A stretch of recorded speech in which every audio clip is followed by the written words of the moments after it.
Dan para peneliti kemudian telah menemukan bahwa yang ditahqiq oleh Abdullah Al-Habsyi sebagai kitab karangan Syekh Sambal Ba'lawi ini Syekh Sambal ini disebutkan keluarga Ba'lawi, adalah kitab Ibnu Hasan yang kemudian ditahqiq kembali oleh Abdullah Al-Habsyi. Jadi setelah dia itu mencetak kitab Syekh Sambal yang sebenarnya itu adalah kitab Tarikh Ibnu Hisan atau Ibnu Hasan, dia taruh nama Syekh Sambal, kemudian karena ada kritikan dari ulama-ulama lain, kemudian kitab itu dia taruh nama aslinya Ibnu Hasan. Nah, ini yang sering saya dapatkan dari kitab-kitab tahqiqan dari Abdullah Habsyi yang hari ini masih hidup. Kalau misalnya beliau hari ini tidak menerima daripada segala proposisi dan narasi-narasi saya tentang bahwa dia menginterpolasi daripada kitab-kitab ulama, maka saya bersedia untuk berdiskusi dengan beliau. Apa yang menjadi motivasi saudara? Kan saya katakan demikian. Ketika di Tarikh Ibnu Hisan, di situ kitabnya itu tidak ditulis tentang Faqih Muqaddam,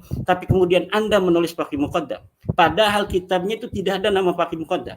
Tapi kenapa Anda berani-berani menulis di kitab ulama tentang sosok yang tidak ditulis oleh pengarangnya sendiri?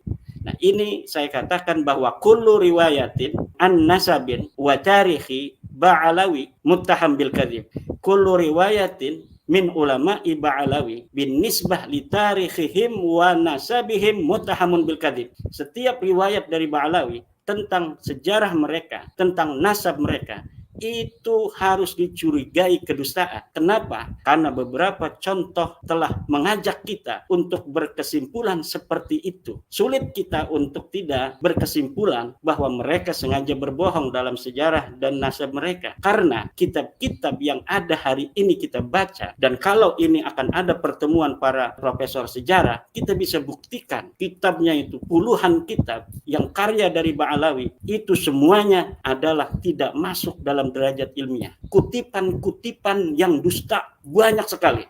Misalnya menerangkan bahwa kitab Ibnu Samrah di abad ke-5 telah menyebut nasab Ba'alawi. Saya teliti kitabnya, tidak ada. Bahwa Al-Ubaidili menyatakan bahwa Ahmad bin Isa hijrah ke Yaman. Saya teliti kitabnya, tidak ada. Bahkan tentang fikih, hukum-hukum pun Ba'alawi ini berani untuk mengutip dan mengutipannya itu berdosa. Misal seperti bahwa Ibnu Hajar Al-Haytami berfatwa bahwa wanita keturunan Nabi itu tidaklah sekufu dengan yang bukan turunan Nabi walaupun alim. Saya teliti kitab daripada Ibnu Hajar yang tentang fatwa itu sebaliknya, bahwa anak seorang alim itu tidak sekufu untuk menikah dengan keturunan Nabi yang bodoh. Kemudian Imam Asyuyuti katanya, dia kutip dalam Al-Masra'ur Rawi, dalam kitab Khasaisnya tentang kafaah juga seperti itu. Saya cari kitab Khasaisnya Imam Suyuti, masih ada kitabnya. Ternyata apa yang ada di dalam kitab Khasaisnya Imam Suyuti tidak sama dengan yang mereka kutip. Banyak sekali hal-hal yang semacam ini yang saya kira hari ini Ba'alawi ini kalau kita biarkan para ilmuwan, ulama-ulama membiarkan, sementara mereka ini bukan turunan Nabi, darahnya aja bukan darah Nabi, dan ini bisa untuk dibuktikan dan diperdebatkan oleh ahli-ahli biologi. Karena ahli biologi yang mengatakan bukan hanya biologi Indonesia, dari Timur Tengah, Dr. Syekh Umar bin Abdul Aziz Az-Zaid, kemudian Dr. Nabil Al-Qurhi, Dr. Abdullah As-Suaibi dari Indonesia, Dr. Sugeng Pondang Sugiharto, Dr. Ari Kaim, dan lain sebagainya. Itu semuanya mengatakan yang sama, bahwa kesimpulan biologi bahwa Ba'alawi dari 180 orang yang telah tes DNA, dan ini kalau tadi Profesor Hanif ini memerlukan bukti yang sah tentang tes DNA, itu buktinya sudah ada di internet. Jadi Family Tree DNA itu memiliki sebuah situs yang open posting. Semua orang bisa untuk melihat hasil-hasil tes DNA daripada Ba'alawi, daripada keturunan Nabi lainnya. Turunan Nabi yang lain di Timur Tengah, di Saudi, di Bahrain, segala macam, J1. Tapi ketika Ba'alawi G.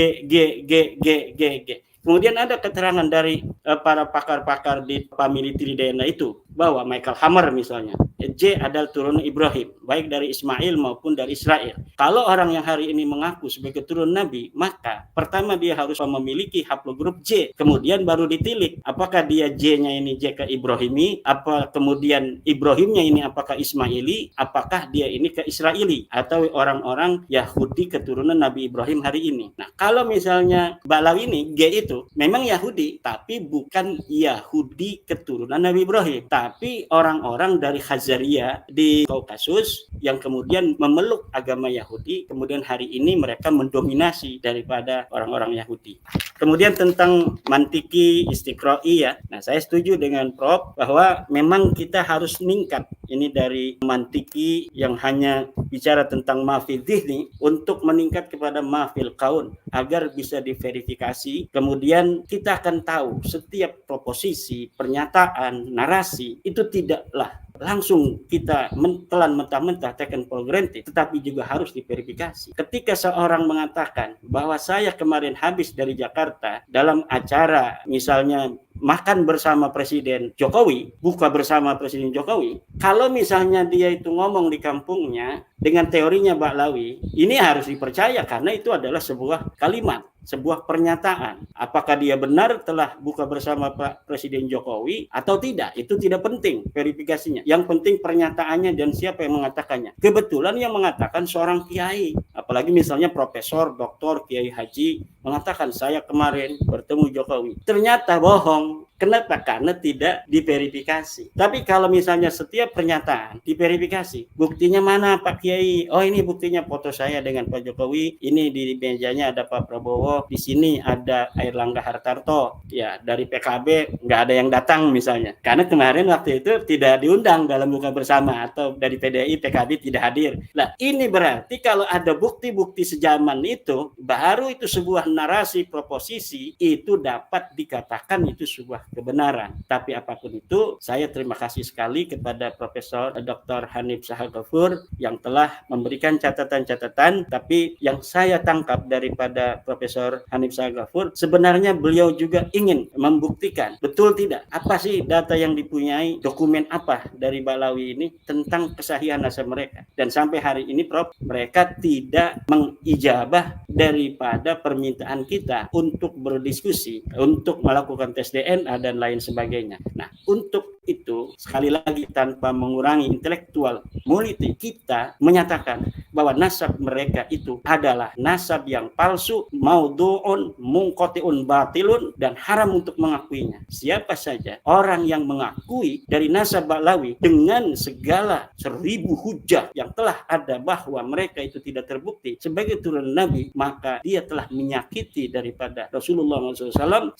Dia sama saja memasukkan orang yang bukan turunan Nabi sebagai keturunan Nabi. Sama hukumnya orang yang tanpa dalil mengeluarkan keturunan Nabi dan keturunan Nabi, itu hukumnya haram. Sama juga orang yang memasukkan bukan turunan Nabi ke dalam keturunan Nabi, itu sama-sama haram. Demikian.